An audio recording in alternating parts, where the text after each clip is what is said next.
Madame, Monsieur, bonjour.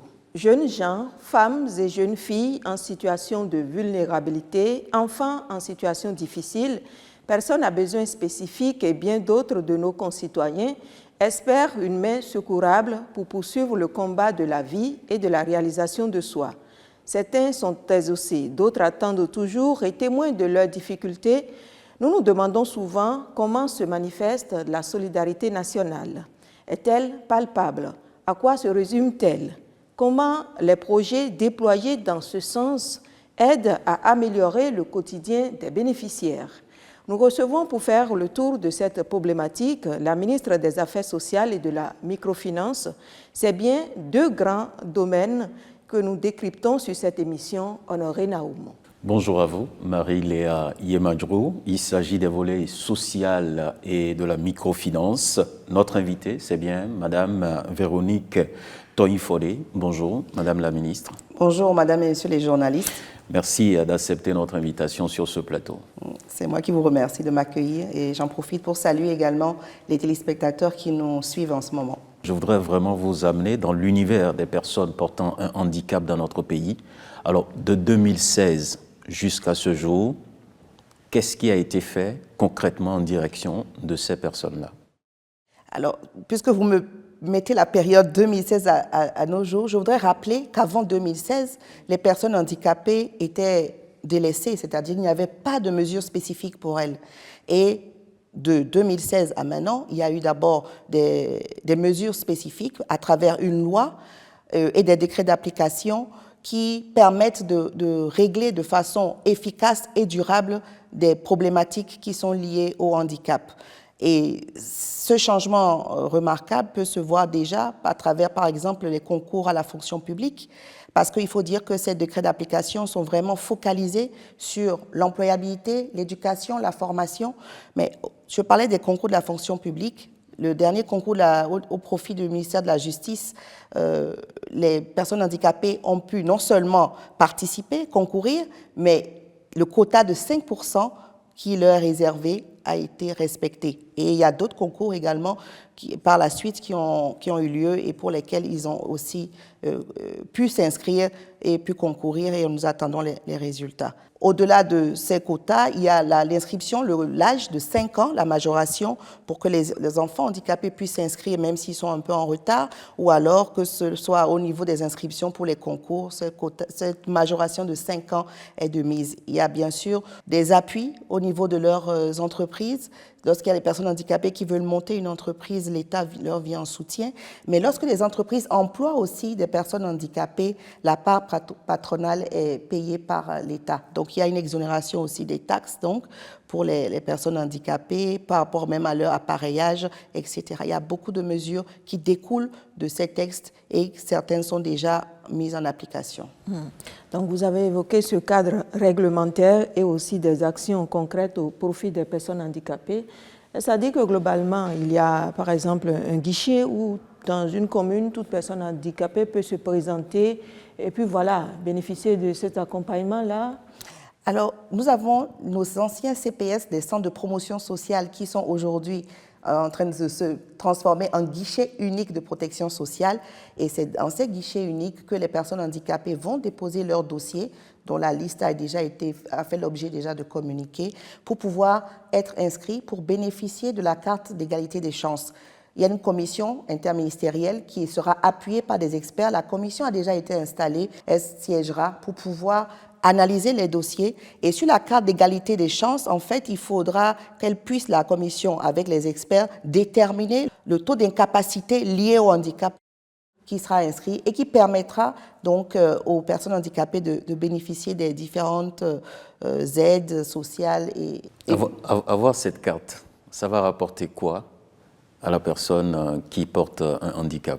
Avoir cette carte, déjà, ça va permettre de savoir à quel taux son incapacité, c'est-à-dire l'incapacité liée à son handicap, c'est quel est ce taux, et en fonction de ce taux, visuel, moteur et tous tout les ça, types de handicap. C'est pour ça que j'ai dit la commission interministérielle appuyée par des experts, c'est un travail ardu parce qu'il faudra en fonction des différents types de handicap et le pourcentage d'incapacité, pouvoir déterminer un taux qui permettra donc de pouvoir bénéficier des différents projets.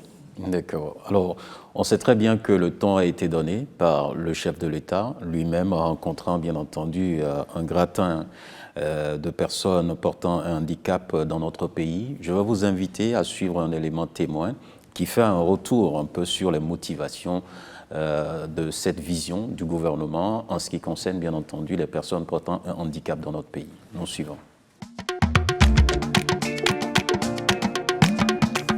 Elles étaient souvent stigmatisées, discriminées et défavorisées au Bénin. Les personnes en situation de handicap, longtemps abandonnées, occupent désormais une place de choix dans le PAG. En vue d'une meilleure intégration sociale de cette couche particulièrement vulnérable, le président de la République du Bénin a pris des mesures pour l'opérationnalisation de la loi numéro 2017-06 du 29 septembre 2017 portant protection et promotion des droits des personnes handicapées en République du Bénin. À tous les niveaux, nous allons développer un programme d'infrastructures, de formateurs et de formation des formateurs à l'avenir. Et nous allons appuyer également les privés qui sont dans ce domaine-là. C'est vrai, ce ne sera pas à tout venant. Nous allons agréer les établissements qui vont présenter les standards requis.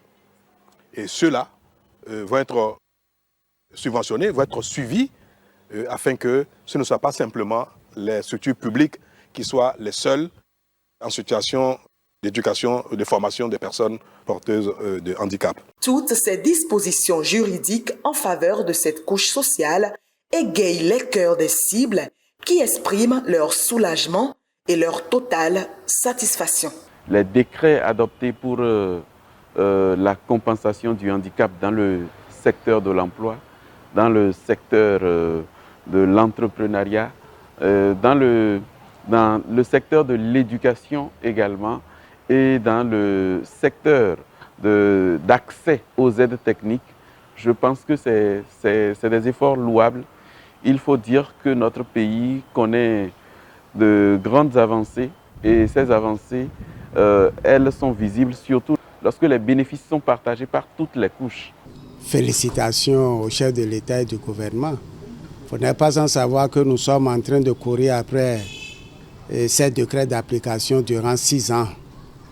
Mais aujourd'hui, le chef de l'État a promulgué la loi portant protection et promotion des droits des personnes handicapées et a pris les décrets. C'est une première au niveau de notre pays. Et je crois que c'est une très grande avancée au niveau de la sous-région. Il a fait bonne œuvre. Vous savez, quand vous sortez du pays aujourd'hui, le Bénin est cité en exemple par rapport à la protection, à la législation, par rapport aux mesures gouvernementales qui sont prises pour assurer, faire bénéficier des personnes vulnérables leurs droits. Depuis la science des décrets, il n'y a pas de jour où il n'y a pas de bonnes nouvelles venant du gouvernement depuis. Nous sommes contents. En tant que promoteur d'école et responsable d'association, je sais que les personnes handicapées souffrent beaucoup. Avec ces décisions, nous sommes très heureux, très heureux, parce que c'est des bénédictions sur les personnes handicapées. Alors, Madame la Ministre, pouvons-nous en déduire que les personnes handicapées jouissent déjà de toutes les mesures de facilité et d'inclusion possibles? Les commissions travaillent, comme je vous ai dit tout à l'heure, par rapport à l'établissement et la mise à disposition gracieuse de la carte d'égalité des chances aux personnes handicapées. Et c'est lorsque les personnes auront ces cartes d'égalité que cela permettra de pouvoir bénéficier des différents projets qui leur sont alloués. Mais par contre, déjà là, on peut dire que le quota au niveau de la fonction publique est respecté et par rapport aux inscriptions dans les différents établissements ou au concours, la majoration d'âge également est prise en compte. Des établissements privés qui font de l'éducation inclusive également seront appuyés chaque année pour que l'État contribue davantage donc, à l'éducation des personnes handicapées. Que comprenez-vous à la situation de ces personnes que nous voyons dans les rues et dans les marchés, handicapés et qui mendient pour survivre? Je pense que par rapport à ce phénomène, il y a beaucoup de sensibilisation qui doit s'effectuer et elle se fait déjà par nos services et aussi l'appui de certains leaders d'opinion, des leaders religieux, parce que par rapport à ce phénomène, parfois certaines religions sont aussi en cause, c'est-à-dire il y a un phénomène de mendicité qui est un peu entretenu à ce niveau-là par rapport à des concepts qu'il faut un peu déconstruire peut-être. Est-ce que, selon vous, franchement, l'administration que vous dirigez est au rythme des attentes des personnes handicapées? Ça avance le plus vite possible. Toute la célérité que nous pouvons y mettre, c'est fait puisque déjà, il y a des arrêtés qui sont signés suite à la prise des décrets il y a 1 an. Alors, parlons à présent d'un autre volet donc, de votre cahier de charges. Il s'agit donc de la formation. Le gouvernement du président Talon dit faire du renforcement des capacités, donc du capital humain, une priorité. Vous avez alors conçu le projet Arche Formation. Pourriez-vous nous situer sur sa mise en œuvre et ses impacts? Alors, renforcer la formation technique, la compétence, l'employabilité de nos artisans est une priorité, une des priorités du gouvernement du président Talon. Et nous avons choisi une approche concrète et pragmatique qui veut répondre aux besoins de nos entreprises, de notre pays, mais à la fois aussi une approche ambitieuse et exigeante pour que H Formation puisse contribuer à la transformation de notre pays. Alors, par H Formation, des milliers de nos artisans dans plusieurs communes qui sont dans la phase pilote ont pu bénéficier de ce renforcement de capacités techniques pour augmenter non seulement la qualité de leur production, mais également tout le professionnalisme qu'il faut. Et c'est bénéfique pour tout le monde. Je vais vous expliquer. Par exemple, si on prend l'artisan même, c'est bénéfique pour lui, par rapport à ses connaissances, par rapport au travail rendu et donc aux revenus qui va aussi accroître, mais même par rapport à nos projets au niveau du gouvernement, c'est-à-dire que parfois, nous recherchons de la main-d'œuvre qu'on ne trouve pas par rapport à la qualité, l'exigence de qualité. Et il faut aller recruter à l'étranger ou prendre des personnes étrangères. Donc, on monte en puissance le professionnalisme de nos artisans.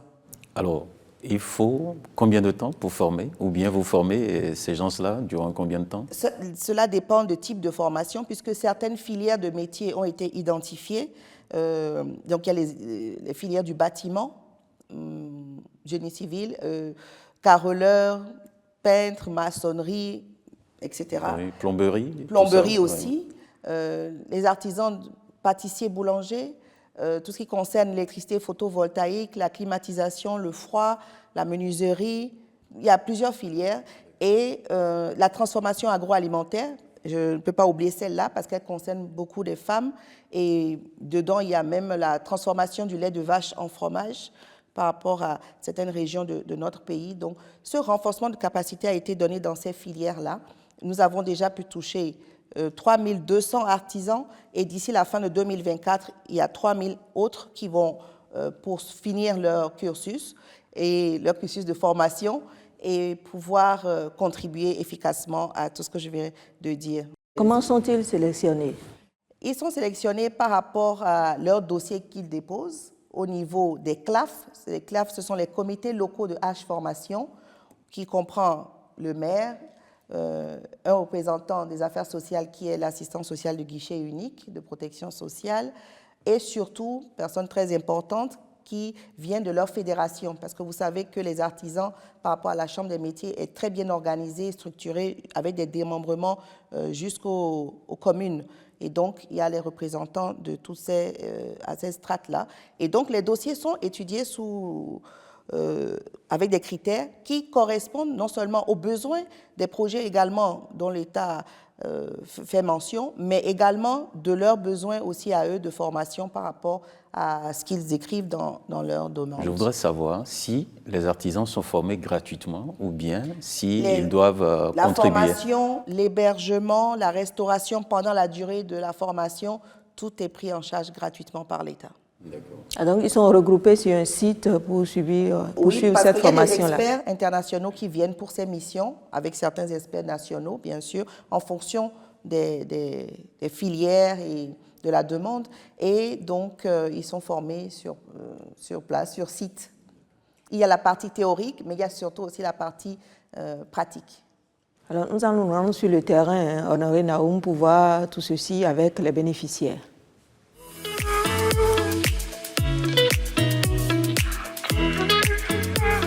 Au Bénin, le secteur de l'artisanat occupe 13% de la population active et contribue à environ 12% du produit intérieur brut PIB avec des milliers de jeunes concernés. Au regard de l'importance de ce secteur, le gouvernement du président Patrice Talon a initié le volet formation du projet Arche pour sortir les artisans de la pauvreté et leur permettre une autonomisation effective. Vous aviez une base avant de venir ici, mais ce renforcement de capacité était nécessaire. Un, pour accroître votre capacité de rendement de travail et donc accroître peut-être vos revenus aussi par la suite, parce que quand vous allez mieux faire, vous allez être mieux payé aussi. Et cela aussi va vous ouvrir des portes, des opportunités d'emploi, certainement. Les artisans et artisanes recensés dans toutes les communes sont formés dans les domaines de l'énergie photovoltaïque, le froid et la climatisation, la transformation agroalimentaire, la restauration et la pâtisserie, la mécanique auto, l'aménagement paysager, l'électricité bâtiment, la maçonnerie et bien d'autres métiers.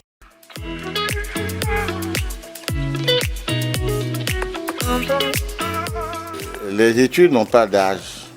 Donc, il faut chercher à faire plus, il faut chercher à innover, il faut chercher à faire la différence.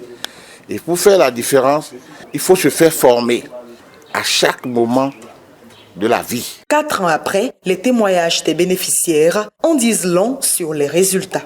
C'est une belle initiative en ce sens que ça nous aide, entre nous d'abord, à harmoniser les techniques de travail, à les moderniser, à donner un plus. Moi, je suis fière de ce projet parce que grâce à cela, désormais, le Bénin pourra bénéficier de nouvelles compétences. Il y avait beaucoup de choses que je n'avais pas compris dans mon métier en tant que peintre. Comme par exemple, sur un chantier, en tant que peintre, il faut porter des chaussures de sécurité, il faut porter des gants, des lunettes. Donc ça a beaucoup changé dans ma vie. Je salue le gouvernement et je salue tout le monde. Vraiment, les formations nous ont permis de connaître plusieurs choses encore sur la transformation. Avant, nous, on tamisait le lait avec le tamis. Aujourd'hui, on filtre le lait avec le linge plus le tamis. Encore, on a appris à faire le fromage avec les pommes, le coagulant. Au-delà de la formation, les artisans qui le désirent peuvent souscrire au crédit Arche Artisan, qui est un mécanisme de financement prévu par le gouvernement pour renforcer leurs activités à travers des crédits à taux de remboursement allégé. Voilà, Madame la Ministre, vous avez suivi comme nous cet élément témoin. Alors, je voudrais savoir, après le diplôme obtenu, quelle est la suite ? La suite, parce que c'est bien beau de former les gens. Soit ils sont... oui. Ils peuvent être recrutés sur des chantiers en cours où nous avons besoin de main-d'œuvre, ou alors ils peuvent aussi prendre des crédits artisans pour pouvoir s'auto-équiper et monter leur propre entreprise. Ce sont les mesures d'accompagnement. Ça fait partie des mesures d'accompagnement. Alors, comment vous impactez plus d'acteurs ou comment prévoyez-vous impacter plus d'acteurs en termes de professionnalisation et d'accroissement justement des capacités de production dont vous parlez, nous? Alors, Arche va s'étendre davantage puisque la phase pilote sera bientôt évaluée et pourra passer à échelle et pourra atteindre plus d'1 million d'artisans, donc s'étendre à toutes les communes, mais également à d'autres filières de métiers. Par exemple, les 3 000 dont je vous ai parlé qui vont finir d'ici la fin de 2024, ce sont 10 nouvelles filières avec un accent particulier sur la mécanisation agricole. Cette mécanisation agricole, cette formation en mécanisation agricole qui n'existait pas lors des précédentes formations. Nous allons poursuivre donc cette émission, mais en allant vers les filles qui ont vraiment d'intérêt pour vous, compte tenu bien entendu de votre secteur.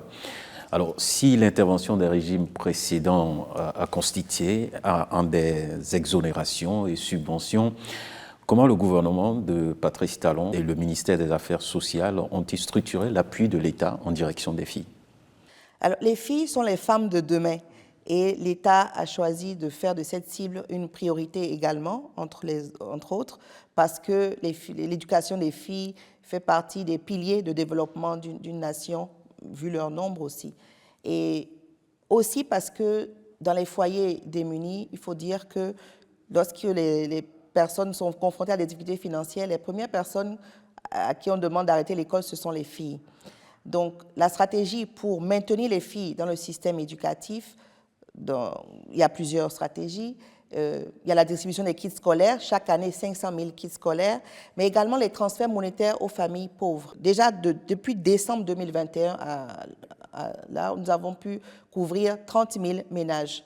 Les filles reçoivent au cours primaire, CM1, CM2, 450 francs CFA par jour, donc par fille, pendant 9 mois.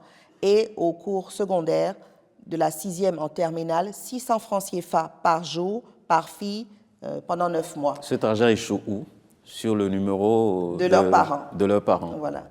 Mais en dehors de ça, il y a un autre programme de Cash Plus Care qui est spécifiquement orienté vers les 26 communes des départements du Nord et qui ont permis de couvrir 130 000 filles. Et là aussi, ce sont des transferts monétaires. Ce point spécifique vous est fait là parce qu'il est important pour nous de les aider à être plus résilientes face au risque de mariage précoce dans certaines zones et aussi pour les maintenir à l'école.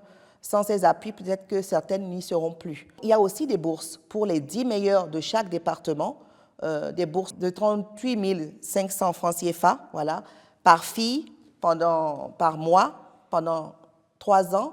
Et pour les filières scientifiques de la série C, et STI, STA, il y a également des bourses d'accompagnement pour pouvoir stimuler davantage le choix des filles vers les filières scientifiques. Alors, ces montants sont décaissés et envoyés donc vers les numéros de leurs parents. Comment se fait le suivi? Comment on sait que la jeune fille ou la petite fille, effectivement, jouit de cet accompagnement de l'État et que ça ne sert pas à d'autres besoins? Où nous avons les guichets uniques de protection sociale où les assistants peuvent suivre. Et au niveau de certains projets comme le projet SWED, il y a une unité de gestion avec des points focaux également au niveau des localités qui permettent de suivre et de rendre compte puisque le suivi se fait en collaboration avec les enseignants et les directeurs d'école puisque lorsque les enfants échouent, par contre, ils perdent le bénéfice de la bourse au profit d'autres. Les enfants échouent, c'est-à-dire? Au bout d'une année scolaire, oui. Il y a la conditionnalité de passer en classe supérieure. Est-ce qu'il y a un accompagnement scolaire de ces enfants? Oui, certains enfants, par exemple, bénéficient de cours de renforcement et il y a aussi toutes les sensibilisations qui sont menées pour les maintenir focusés sur l'éducation, sur l'école. Nous parlons de combien de bénéficiaires environ? 30 000 filles bénéficiaires pour les premiers types de transferts et le transfert qui concerne les 26 communes du Nord, c'est 130 000 filles. Les chiffres du ministre dans son bureau ou bien les chiffres réels sur le terrain? Les chiffres assez réels sur le terrain parce que lors de la tournée de reddition des comptes qui a parcouru même les arrondissements, nous avons les retours. Je crois que ça fait partie des programmes phares du ministère où les témoignages sont assez éloquents et nombreux. Je vous amène donc sur le terrain pour faire le constat avec nous. Des filles, jeunes filles orphelins, issues des familles pauvres et déshéritées, qui ont bénéficié, bien entendu, de ces appuis du gouvernement. On va les écouter et on reviendra sur le plateau pour la suite de cette émission. Une fille à l'école est un gain pour toute la nation, dit-on. Cet adage pris pour un tabou à une certaine époque, du fait des pesanteurs sociologiques, a pris toutes ses couleurs depuis quelques années au Bénin.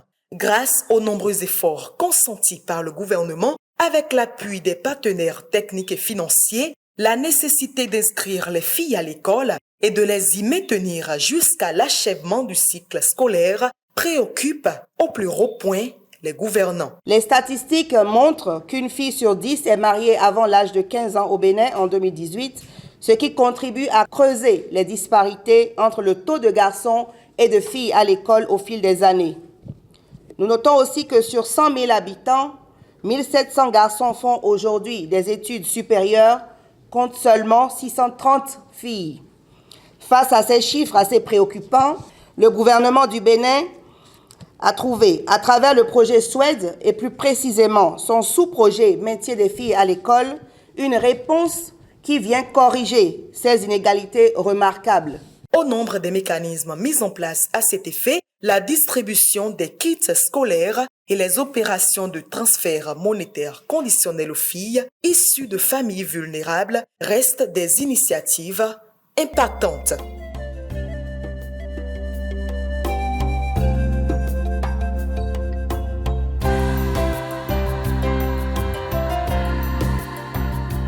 À la veille des rentrées, je n'ai rien sur moi. Je n'ai même pas la fourniture scolaire. Et donc, j'étais très soucieuse. C'est là qu'ils m'ont aidé avec des fournitures scolaires et des cahiers à l'appui. Depuis la seconde jusqu'en terminale, ça a été très facile pour moi de continuer l'école parce que ma mère n'a plus rien à dépenser. Ainsi, depuis octobre 2020, plus de 30 000 filles reçoivent à chaque rentrée des classes ces kits composés de fournitures scolaires, d'ouvrages au programme, de sacs solaires et de tenues kaki confectionnés par les autres bénéficiaires du projet. Au-delà des kits scolaires, ces filles et leurs familles bénéficient également des transferts monétaires conditionnels.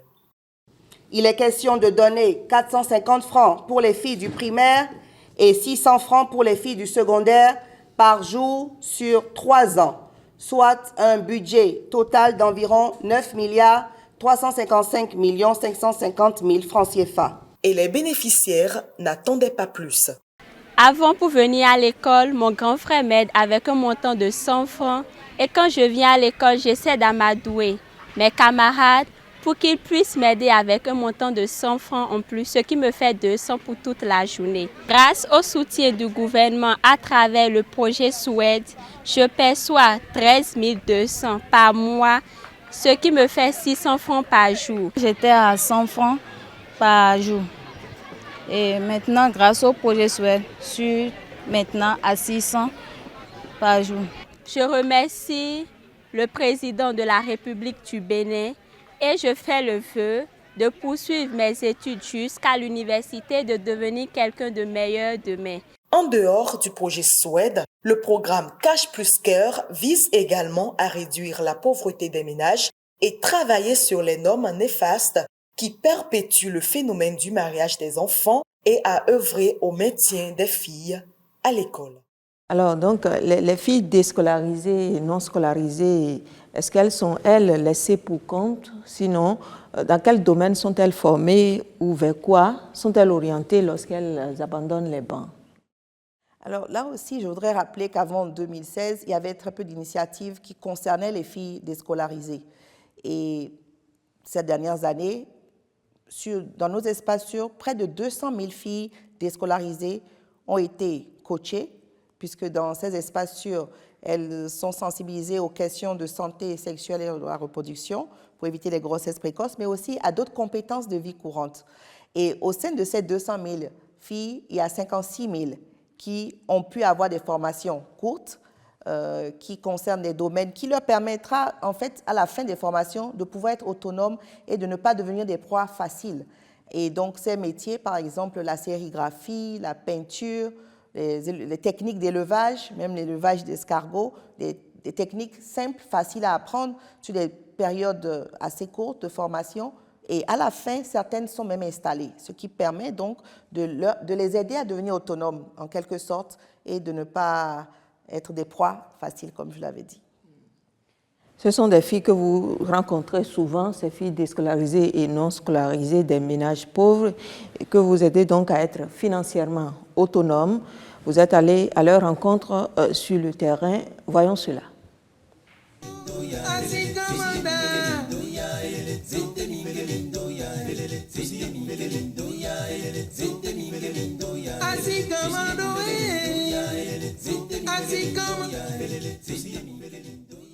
J'ai laissé les études en classe de la première parce que je n'avais pas les moyens pour continuer l'école.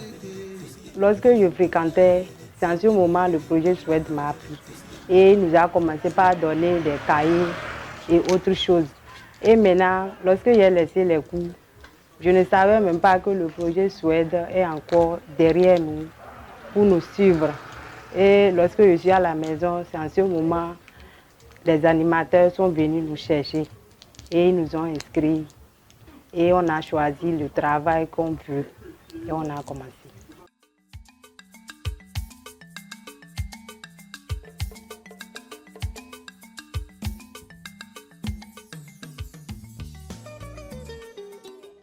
J'ai étudié jusqu'en terminale. Compte tenu des moyens, et je me suis arrêtée. Et je pensais que pour moi, c'était fini. Mais le projet Swed est venu me donner encore une deuxième chance. Je suis venue ici pour faire la formation en élevage. J'ai fait élevage en aviculture, en pisciculture, en culture, maraîchage et en pépinière. Avant, je ne connais rien par rapport à toutes ces choses-là. Mais maintenant, je comprends comment on peut élever une poule, et comment faire la pépinière, comment élever lapin. J'ai appris toutes ces choses-là et comment préparer, comment faire leur provende.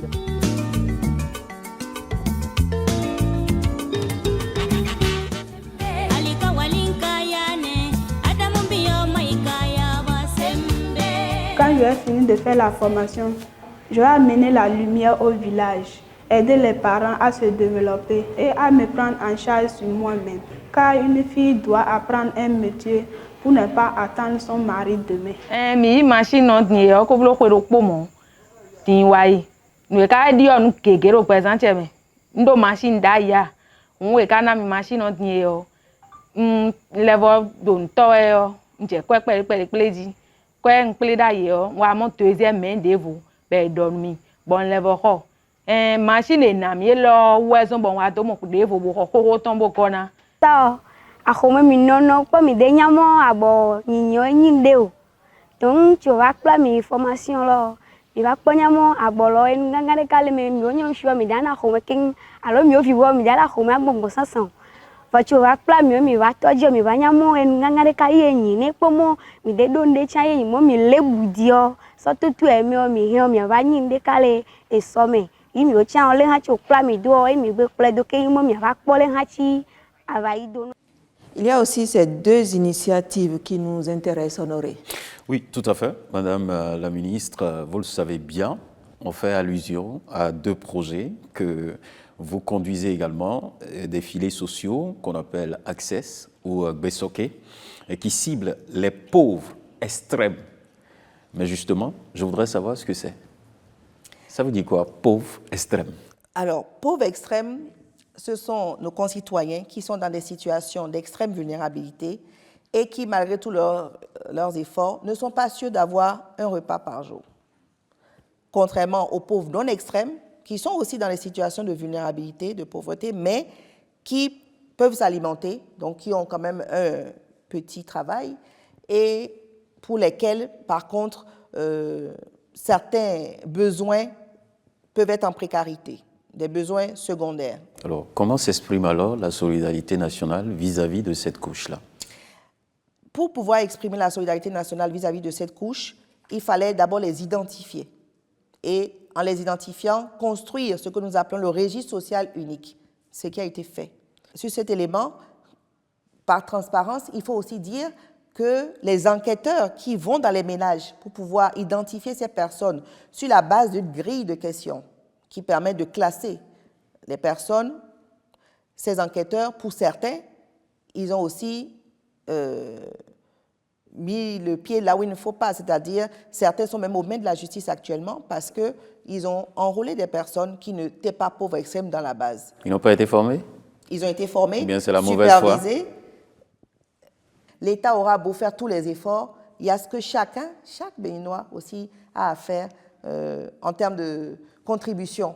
Parce que là, cette base, du coup, il faut là encore la contrôler, la recontrôler, essayer d'enlever les personnes qui ne sont pas pauvres et pauvres extrêmes et mettre dans la base quelques pauvres extrêmes qui ont peut-être été oubliés.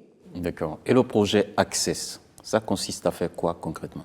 Alors, le projet Access, c'était la première tranche des filets socioproductifs. Ce projet s'est terminé depuis 2018 et a consisté dans des transferts monétaires à 20 000 ménages pauvres pour la subsistance alimentaire. Il y a eu un tel engouement pour ce projet que maintenant nous sommes arrivés au projet Gbesoke, dont vous avez parlé, qui également s'occupera de transferts monétaires, mais productifs. Ça veut dire quoi? Ça veut dire que nous allons transférer des montants mensuels à des ménages pauvres, mais nous allons les suivre pour que ces ménages pauvres puissent réaliser des activités génératrices de revenus.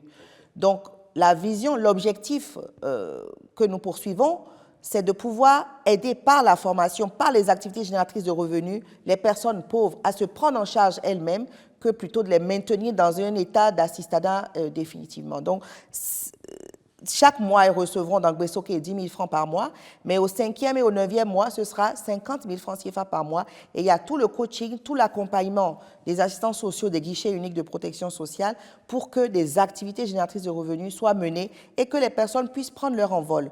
C'est la meilleure manière que l'État a de pouvoir porter les ménages pauvres en situation de difficulté, de les sortir de la pauvreté pour qu'eux-mêmes ils puissent se prendre en charge. Donc ce n'est pas recevoir de l'argent et aller dormir. Et aller dormir, manger et dormir, non, parce qu'il faut faire quelque chose. Forcément. Et après, même si au bout d'un moment le projet se termine, ils doivent pouvoir continuer à être autonomes, à être indépendants. À sortir de la pauvreté, de l'extrême pauvreté. Ils ont les filets, c'est pour ça que ce sont des filets pour dire qu'on leur tend de quoi s'en sortir.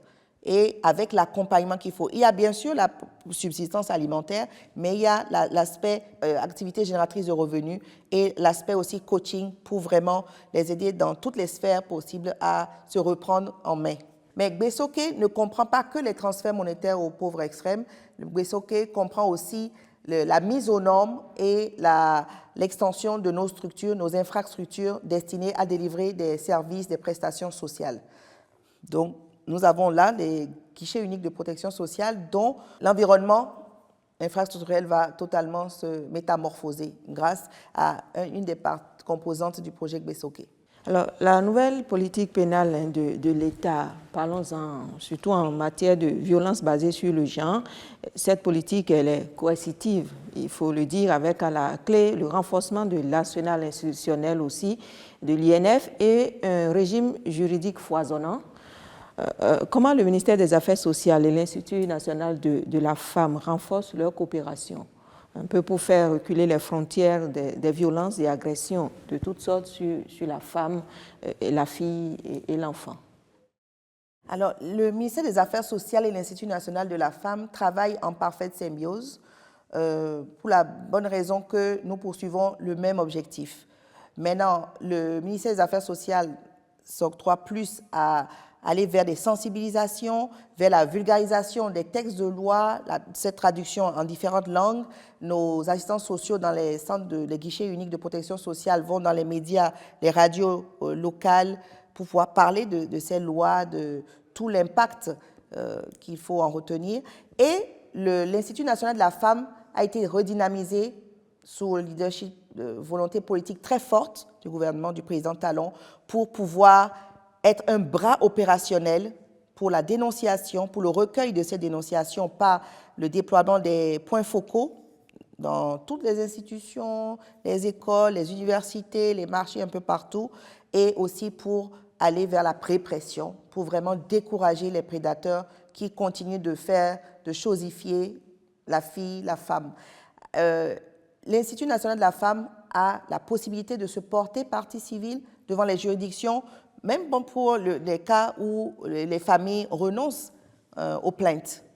Parce que vraiment, le gouvernement est déterminé à ce que cette violence, ces viols sur les petites filles et consorts, que cela s'arrête. Mieux, dans l'arsenal juridique dont vous avez parlé, il y a une clause spéciale qui est inédite, qui est l'interdiction de relations amoureuses et ou intimes entre l'enseignant ou le formateur et son apprenante ou son élève. Ou alors l'enseignant change d'école, mais ce n'est pas possible. Et cela nous distingue réellement par cette volonté de vouloir aider nos filles, non seulement par les transferts monétaires dont nous avons parlé tout à l'heure dans les cas des ménages pauvres, mais également dans leur protection entière pour poursuivre sans entrave, sans chantage sexuel, leur scolarisation pour aller le plus loin possible. C'est les filles mineures ou il y a les majeurs aussi qui sont interdits de relation avec les enseignants? Même si les majeurs, et leur consentement ne compte pas. Parce que si elles sont dans une université, dans l'amphithéâtre où a lieu le cours, le professeur qui est là n'a pas le droit d'avoir une relation intime avec son élève. Alors, est-ce que, concrètement parlant, le gouvernement de Patrice Talon assure donc un environnement protecteur aux enfants en situation difficile dans notre pays? Aux enfants en situation difficile, il y a plusieurs stratégies. Nous n'avons pas pris la stratégie de l'orphelinat, par exemple, de créer des orphelinats publics, mais nous avons pris la stratégie d'assainir le milieu des centres d'accueil et de protection de l'enfant, des KPE, et lorsque cet assainissement sera terminé, qu'on puisse apporter également l'aide de l'État dans ces KPE où se situent certains enfants orphelins. De façon générale, il y a également la ligne d'assistance aux enfants, qui est un outil, un mécanisme très fort pour pouvoir dénoncer les cas de maltraitance, de violence, d'abus vis-à-vis des enfants. Et lorsque les appels sont pris par les téléconseillers, ce sont des appels gratuits, cela permet en amont aux assistants sociaux des guichets uniques vers lesquels sont référées ces plaintes de pouvoir enquêter, solutionner, orienter, conseiller, assister les familles ou les enfants qui sont en cause. C'est suffisant selon vous? Est-ce qu'on ne peut pas faire plus que ça? Rien n'était fait dans le secteur par rapport à ça. C'est déjà beaucoup. Vous savez, de pouvoir déjà dire, dans la maison à côté, on est en train de blesser un enfant et de tabasser jusqu'au sang un enfant et qu'on puisse résoudre cela. Venez, vous pensez que ce n'est pas suffisant? Non, je n'ai pas dit ça. Je vous pose juste la question. C'est un mécanisme qui n'existait pas. Qui n'existait pas. Qui a été mis en place depuis 2020 et qui, en fait, est déclencheur de toutes les autres actions que les assistants sociaux peuvent mener localement auprès des cibles. Ces lignes sont connues des populations ou c'est dans Il y a les eu beaucoup de CPS? communication sur la ligne, sur le numéro de l'AE, mais cela fait partie des mécanismes. Il y en a d'autres. Je vous ai mis en lumière les plus importants.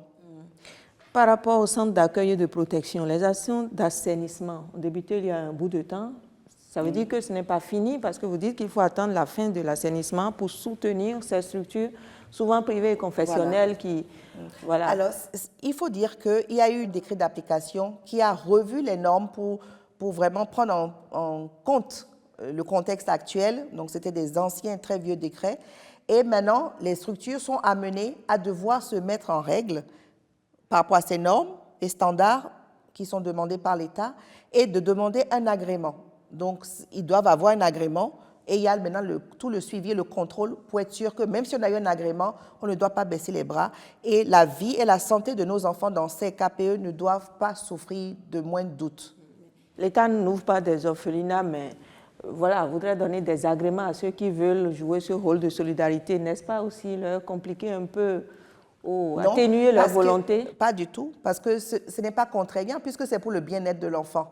L'État n'ouvre pas des orphelinats, mais l'État a des centres d'accueil de transit de l'enfant dans la zone sud, centre et au nord. Et ces centres d'accueil de transit de l'enfant permettent de résoudre de façon épisodique le cas de certains enfants qui sont dans la rue ou qui sont en fugue. Mais par contre, l'État se réserve le droit de regarder ce qui se fait dans les KPE parce qu'il y a eu beaucoup de dérives. Donc, il y a eu beaucoup de KPE qui, pendant un moment, mettaient les enfants devant pour aussi des donateurs, pour réceptionner des dons, mais finalement ne s'occupaient pas des enfants dans leur plénitude. Donc, c'est par rapport à ça que les normes et standards doivent être respectés et l'État y veille pour l'intérêt des enfants. Restons sur les dérives sociales dans notre société et bien entendu la délinquance juvénile par exemple. Le gouvernement, à travers votre ministère, a initié donc un projet concernant bien entendu les classes socio-éducatives. De quoi il est question concrètement? Alors, les classes socio-éducatives sont nées d'une campagne précédente, qui est la campagne Agbazaché, qui a permis au ministère de couvrir... Vous avez tellement de noms dans votre ministère. Oui. Parce que c'est des noms que les cibles retiennent facilement et qui nous permettent de communiquer. C'est aussi un moyen de communiquer. Et donc, les campagnes Agbazaché se sont déroulées dans les lycées et collèges et ont permis de sensibiliser les enfants, la jeunesse, pour la prévention des grossesses et des maladies sexuellement transmissibles, mais également de les initier au concept d'estime de soi, de certaines compétences de vie, de certains risques également. Et c'est avec tous ces échanges qu'on a compris qu'il fallait pérenniser les bienfaits de cette campagne et il fallait continuer à ce que, parce qu'il y avait le besoin qui était là et qu'il fallait continuer à insérer dans une sorte de... Parce que nous, quand on était plus jeunes, il y avait l'éducation familiale, sociale, mais voilà, l'éducation civique se termine au primaire et au collège, il n'y a plus rien. Donc, il fallait quand même poursuivre encore ce renforcement de capacité des jeunes. Et donc, les classes socio-éducatives sont nées de ça pour freiner certaines dérives sociales, pour freiner le recul de certaines valeurs humaines, cardinales, et de certaines valeurs patriotiques aussi, dont j'ai parlé tout à l'heure, et en même temps planter les graines de l'excellence, planter les graines du mérite du travail, de l'éthique, du respect de soi et des autres, etc. Donc c'est un peu ça la vision des classes socio-éducatives. Et la mise en œuvre est effective déjà? Déjà, à travers 20 lycées, collèges sur toute l'étendue du territoire, donc on a pris un peu partout dans les départements, et nous passons normalement à 50 collèges cette année, avant d'arriver à échelle après évaluation en 2026.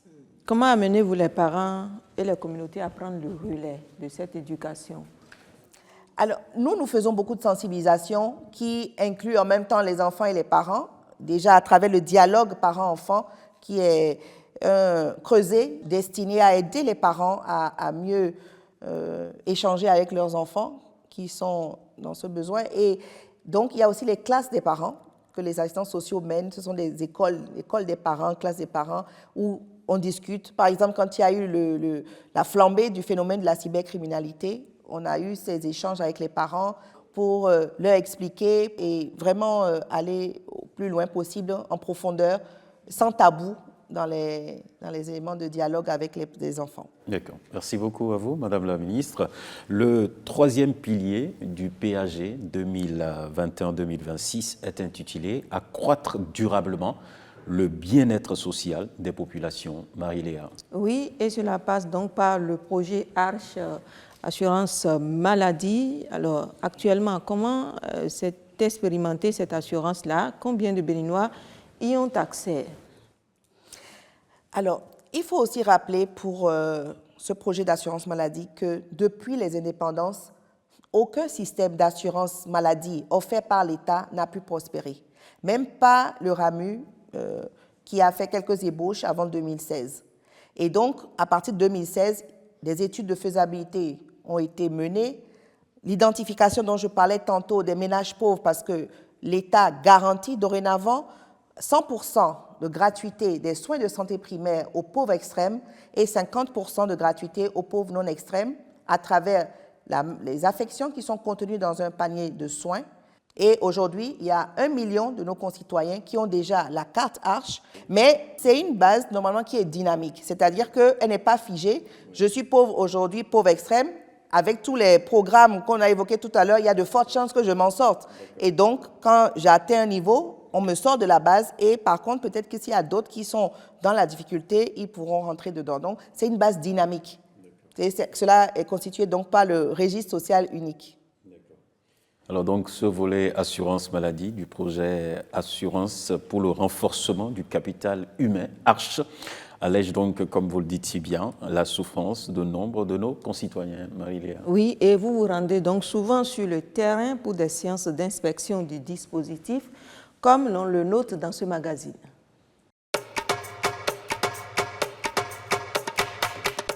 Le projet Assurance pour le renforcement du capital humain, Arche, est une initiative de gouvernement pour soutenir et accompagner les populations vulnérables d'une part et garantir une protection sociale pour tous les Béninois d'autre part. L'objectif général de ce chef-d'œuvre est d'accroître la capacité et l'accès aux services de base ainsi qu'aux opportunités économiques de façon durable et équitable pour tous les Béninois, surtout les plus défavorisés. Lancé en juillet 2019, ce projet est subdivisé en plusieurs volets, dont notamment celui de l'assurance maladie qui a démarré sur le terrain par la phase technique des enquêtes. Est-ce que vous vérifiez qu'effectivement les critères de pauvreté sont respectés? En fait, il y a 23 listes qu'on nous a faites. Projet pour le renforcement du système sanitaire, qui a une liste Il y a aussi le projet H lui-même qui a aussi 2 listes. Il y a les pauvres extrêmes et les pauvres non extrêmes. Donc c'est suivant ces listes-là qu'on essaie de les enrôler. Ces enquêtes ont permis d'élaborer un registre social unique comportant la liste nominative de toutes les personnes pauvres et extrêmes pauvres du pays.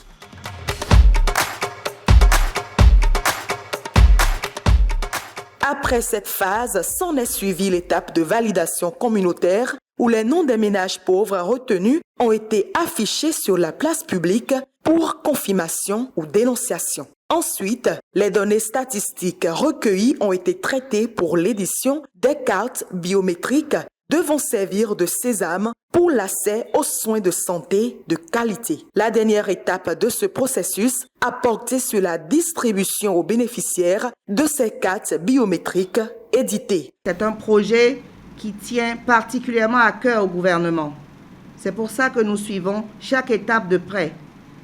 Et si je suis là ce matin, c'est pour vous rappeler votre responsabilité, l'importance de cette responsabilité de pouvoir retrouver tous les bénéficiaires pour que toutes les cartes puissent être distribuées, qu'il n'y ait pas de personnes vulnérables identifiées qui figurent sur la liste, mais qui ne reçoivent pas sa carte. Pour la transparence du processus et s'assurer que les vrais bénéficiaires de ces services sont réellement les personnes recensées lors des enquêtes PMT, le gouvernement a acquis et déployé des lecteurs d'empreintes au niveau de tous les centres de santé partenaires du projet ARCHE.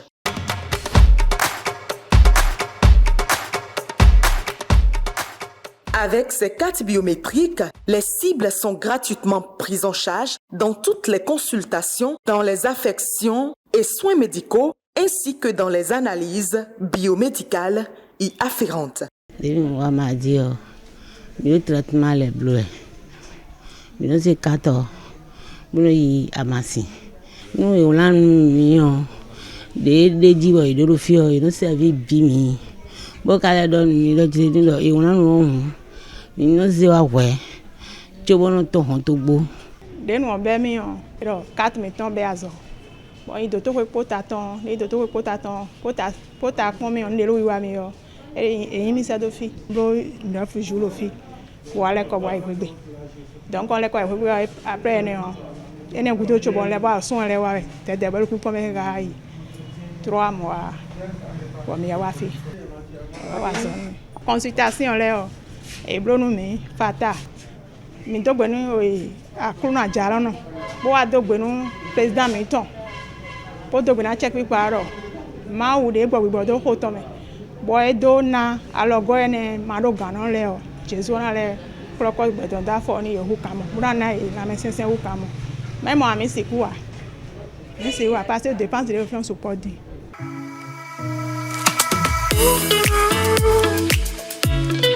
C'est vraiment utile et on salue l'initiative parce qu'avec ça maintenant, les malades spontanément, surtout les détenteurs de cartes, se dirigent directement vers les centres de santé. L'assurance maladie au bénéfice des plus pauvres, mais aussi l'assurance maladie obligatoire pour moins de vulnérabilité de tous les citoyens béninois. C'est le concept, Madame la Ministre. Cela donne quoi au juste? Cela donne que je vous ai parlé tout à l'heure des pauvres extrêmes et non extrêmes dont l'État s'occupe en prenant en charge gratuitement 100%, 50% des soins de santé. Donc lorsque je suis pauvre et que j'ai ma carte ARCHE, je me rends à l'hôpital, tout est gratuit, depuis la consultation, les médicaments, l'hospitalisation, s'il y a de la chirurgie ou un accouchement, etc. Les bilans, donc. Et maintenant, il y a les autres. Parce que nous avons le régime obligatoire de l'assurance maladie. Et à cet endroit-là, il faudrait spécifier que les personnes qui ne sont pas pauvres, il y a des personnes, les ayants droit de l'État, qui donc seront reversés à l'ANPS, les ayants droit de l'État, les personnes retraitées, les fonctionnaires, les étudiants boursiers, etc., qui ont droit au ticket modérateur, donc la prise en charge de l'État à 80%, 20% pour eux.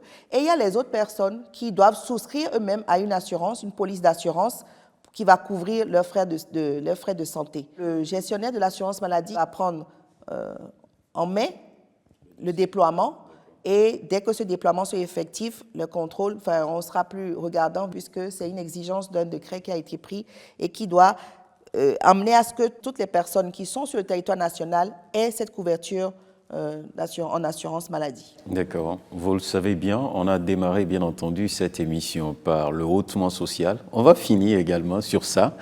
Et donc je voudrais vous dire de bien vouloir dire aux citoyens béninois que la gouvernance de Patrice Talon est bien sûr basée sur le hautement social. Et ce sera votre mot de fin. Merci, monsieur le journaliste. Alors, les actions que nous avons énumérées ne sont pas exhaustives et ce ne sont que quelques-unes. Et les résultats que nous avons obtenus depuis 2016 à ce jour sont importants, comme le témoigne le tour que nous venons de faire, mais également les différents témoignages. Et ces actions n'auraient pas pu être obtenues si nous n'avions pas dépolitisé l'action sociale, comme c'est le cas pour les microcrédits, tout en valorisant davantage le capital humain. Quand on prend le cas des artisans, des personnes handicapées, des femmes, des filles, etc. Et je voudrais en profiter pour remercier les partenaires qui travaillent à nos côtés, qui nous assistent, et surtout remercier les travailleurs du secteur social qui œuvrent avec abnégation pour une meilleure justice sociale partout sur le territoire national dans les guichets uniques de protection sociale. Et je voudrais rassurer nos compatriotes que nous restons engagés pour poursuivre ce qui reste. Nous sommes au terme de cet échange avec Madame la ministre des Affaires sociales et de la microfinance. Tout à fait, Marie-Léa Yemajro. Vous l'avez entendu, le gouvernement, à travers le ministère des Affaires sociales et de la microfinance, poursuit bien entendu les efforts de solidarité nationale envers enfants, filles, personnes portant un handicap, femmes, personnes âgées. Le Bénin compte tenir la promesse et ne laisser personne de côté conformément à l'agenda des objectifs de développement durable.